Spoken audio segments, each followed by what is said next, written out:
الرحمن الرحیم۔ بہت سے لوگوں کو اسلام کے بارے میں یہ غلط فہمی ہے کہ مذہب صرف 1400 سال پرانا ہے۔ اس سے پہلے اسلام مذہب کا نام و نشان نہیں تھا۔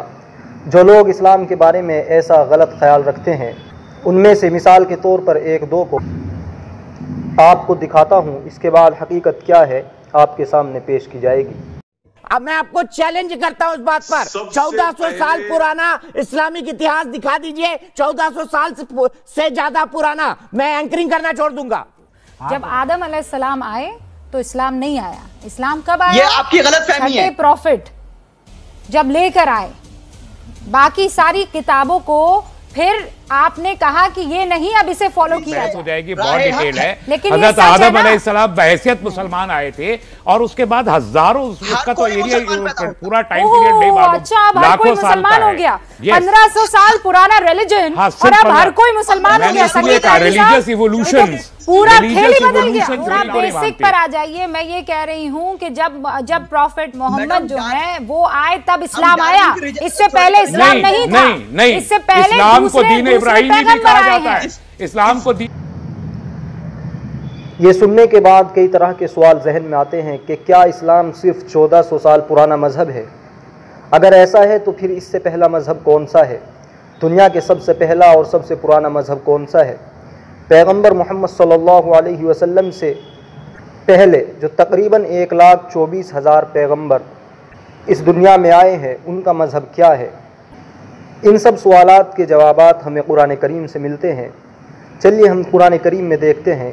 قرآن کریم سے ہمیں پتہ چلتا ہے کہ اسلام صرف 1400 سال پرانا مذہب نہیں، بلکہ جب سے انسان نے اس دنیا میں قدم رکھا اسی وقت سے اسلام مذہب ہے، کیونکہ مسلمانوں کا یہ عقیدہ ہے کہ جب یہ دنیا فنا ہو جائے گی اور مرنے کے بعد انسانوں کو زندہ کیا جائے گا، ان کا حساب ہوگا، تو اس میں وہی لوگ کامیاب ہوں گے جو اللہ کے پسندیدہ دین کو لے کر آئے ہوں گے، اور جنہوں نے اس کے دین کو نہیں پہچانا، دین پر نہیں چلے، وہ ناکام ہوں گے، اور اللہ کے نزدیک وہ پسندیدہ دین اسلام ہے۔ اگر لوگوں کو اللہ تبارک و تعالیٰ دنیا میں بھیجتا اور ان کے لیے یہ دین اپنا پسندیدہ جس کو اسلام کہا جاتا ہے، ان کو اس کی طرف رہنمائی نہ کرتا، تو پھر ان کی طرف سے یہ اعتراض لاحق ہوتا کہ جب ہم کو آپ کے پسندیدہ دین کی خبر ہی نہ ہوئی تو ہم سے حساب کیسا؟ اللہ تبارک و تعالیٰ نے جیسے ہی انسان کو پیدا فرمایا، سب سے پہلے حضرت آدم علیہ السلام کو تو انہیں مسلمان بنایا، پیغمبر بنایا، اور تمام پیغمبروں کا مذہب اسلام تھا۔ بلکہ آدم علیہ السلام کے بعد تمام لوگ ایک طریقے پر تھے اور وہ طریقہ بھی اسلام تھا۔ پھر جب لوگوں نے عقائد میں اختلاف کیا اور ایک طریقے کو چھوڑ کر الگ الگ چلنا شروع کیا، تو پھر اللہ تبارک و تعالیٰ نے انہی عقائد اور بنیادی باتوں کی طرف ان لوگوں کی رہنمائی کے لیے نبیوں کو بھیجا۔ جتنے نبی آئے، اصولی تعلیم یعنی بنیادی ڈھانچہ سب کا ایک ہی ہوتا تھا کہ خدا کو ایک مانو، وہ تمام عیوب سے پاک ہے، اس کے سوا کوئی عبادت کے لائق نہیں، اور اس کے نبی کی بات کو مانو، اسے سچا جانو، اور جنت اور جہنم کو برحق جانو، مرنے کے بعد حساب ہوگا اس پر یقین رکھو۔ اسی طرح اور دیگر بنیادی عقائد کے بارے میں سب نبی ایک جیسی بات کرتے تھے، ایک ہی طریقہ، ایک ہی دین کی طرف بلاتے تھے، اور وہ وہی دین اسلام ہوتا تھا جس پر آدم علیہ السلام تھے۔ لیکن جیسے جیسے ہی نبی دنیا میں تشریف لائے تو زمانے کی تبدیلی کے ساتھ ساتھ اور اللہ تبارک و تعالیٰ نے مصلحت کے اعتبار سے ان کی شریعت مختلف رکھی، اور یہ اختلاف اصول اور ڈھانچے میں نہیں ہوتا تھا بلکہ عملی احکام میں ہوتا تھا۔ جو شریعت کے احکام تھے وہ ہر نبی کو مختلف دیے جاتے تھے۔